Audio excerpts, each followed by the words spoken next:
여러분, 평생 열심히 일했는데도 통장 잔고는 늘 제자리라고 느끼신 적 있으신가요? 낭비를 심하게 한 것도 아니고 꾸준히 저축도 했는데 이상하게 돈이 모이지 않습니다. 은퇴를 앞두거나 갑작스러운 지출이 생길 때마다 항상 돈이 부족하다는 생각이 들죠. 그 이유는 단순합니다. 돈의 액수가 아니라 돈의 가치가 계속 줄어들고 있기 때문입니다. 여러분들은 돈을 얼마나 알고 계신가요? 오늘은 우리가 매일 쓰는 이 돈이 어떤 속성을 가지고 있는지, 그리고 왜 시간이 지날수록 그 가치가 녹아내리는지를 이해해 보겠습니다. 돈의 언어를 연구한다. 돈 연소. 돈의 본질을 알려면 먼저 왜 생겼는가를 알아야 합니다. 처음에는 돈이 없었습니다. 사람들은 서로 물건을 직접 교환했습니다. 쌀 한 가마니와 고기를 바꾸거나 옷과 도구를 맞바꾸는 식이었죠. 그런데 이런 방식에는 큰 불편이 있었습니다. 내가 가진 것을 원하는 사람을 찾기 어렵고 물건마다 가치가 달라 기준이 없었습니다. 그리고 무엇보다 한쪽이 나중에 필요할 때를 대비해 물건을 보관하기도 힘들었죠. 이 불편함을 해결하기 위해 생긴 것이 돈, 즉 교환의 기준입니다. 처음엔 조개 껍데기, 소금, 금속 같은 희소한 자원이 돈의 역할을 했습니다. 그 후 일정량의 금속 화폐가 등장하면서 가치의 무게를 일정하게 만들었고, 11세기 송나라에서는 금속을 보관하고 종이 보관증을 대신 사용하였습니다. 이것이 현재 종이 지폐의 원형이 되었습니다. 시간이 지나 금과 교환되는 근본 유제로 발전했었지만 1971년 미국 닉슨 대통령의 조치로 금과의 교환이 완전히 중단되었고, 지금은 금이 아니라 국가의 신용이 돈의 가치를 보장합니다. 이것이 지금 우리가 쓰는 법정화폐입니다. 결국 돈은 단순한 종이나 숫자가 아니라 사람들이 믿는 신뢰의 상징으로 존재하게 된 겁니다. 이제 중요한 질문입니다.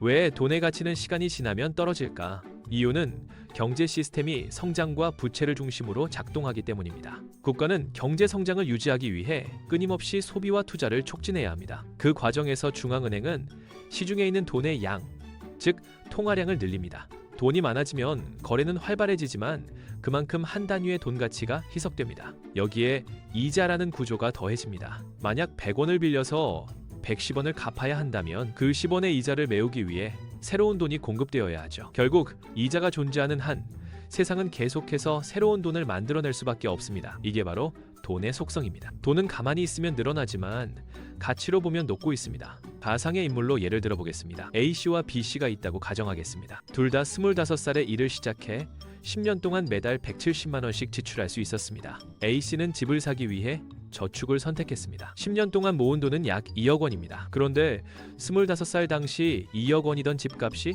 10년 후에는 5억 원이 되었습니다. 그리하여 집을 살 수 없었죠. 반면 B씨는 대출을 받아 25살에 2억 원짜리 집을 샀습니다. 10년 동안 A씨와 같은 금액을 대출 원리금 상환으로 냈지만 10년 후엔 5억 원의 자산을 가지게 되었죠. 두 사람 다 똑같이 열심히 살았지만 결과는 달랐습니다. 이 차이는 단순히 운이 아니라 돈의 가치가 달라졌고 돈의 흐름을 다르게 따랐기 때문입니다. 대부분의 사람들이 월급은 그대로인데 물가가 올랐다고 느끼시죠?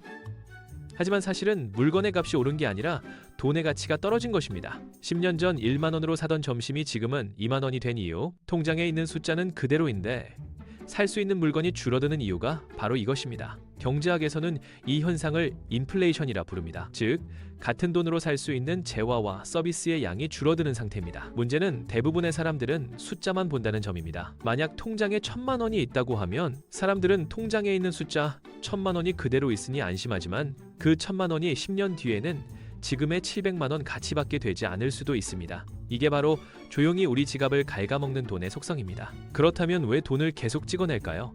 그 이유는 경제가 성장하려면 거래가 늘어야 하고 거래가 늘면 돈도 더 필요합니다. 즉, 성장은 통화 증가를 전제로 합니다. 문제는 이 과정이 멈추면 경제가 급격히 위축된다는 것입니다. 그래서 정부와 중앙은행은 돈의 흐름을 멈추지 않으려 합니다. 그 결과 세상에 풀리는 돈은 매년 조금씩 늘어나고 그에 따라 돈의 가치는 서서히 떨어집니다. 이건 단순한 현상이 아니라 시스템적인 속성입니다. 화폐가 바뀌지 않는 한 누구도 멈출 수 없는 구조입니다. 지금 우리는 그 시스템 구조 속에서 살아가고 있습니다. 우리가 열심히 일하고 돈을 벌어도 그 돈이 시간이라는 필터를 통과하는 순간 가치가 줄어듭니다. 예금만으로 부를 유지하기 어려운 이유가 여기에 있습니다. 물가는 오르고 임금은 천천히 오르고 그 사이에서 실질적인 구매력은 계속 떨어집니다.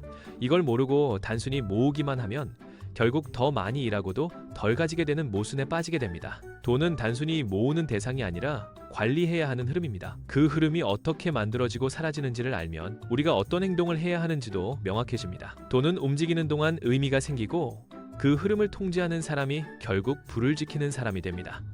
정리하겠습니다. 돈은 신뢰를 기반으로 만들어진 교환의 약속이며 그 약속은 성장과 부채, 그리고 통화량의 확대 속에서 서서히 녹습니다. 이 구조를 모르면 평생 일해도 늘 부족함을 느낄 수밖에 없습니다. 하지만 구조를 이해하면 세상이 달라집니다. 돈이 공급과 흐름만 파악할 수 있다면 누구나 돈을 모으는 구조를 만들 수 있습니다. 다음 시간엔 돈의 수축과 팽창에 관한 언어, 인플레이션과 디플레이션에 대해 이야기해 보도록 하겠습니다.